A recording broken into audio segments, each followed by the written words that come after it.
The LG air conditioner error code CH67 indicates a fan lock error, which can be caused by a faulty control board, faulty wiring, or a faulty fan motor.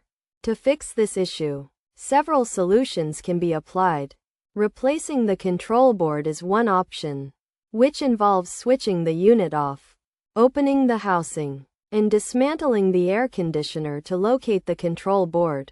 The wiring harnesses should be labeled before being disconnected, and then the new control board can be installed, with the wiring harnesses reconnected in the correct order.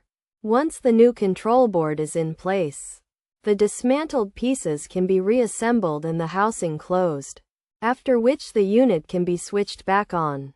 Alternatively, inspecting the wiring for any wear and tear, and replacing it if necessary, can also resolve the issue.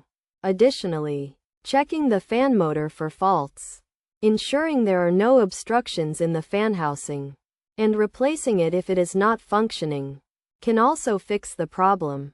By following these steps, the LG air conditioner error code CH67 can be resolved, and the unit can be restored to proper functioning.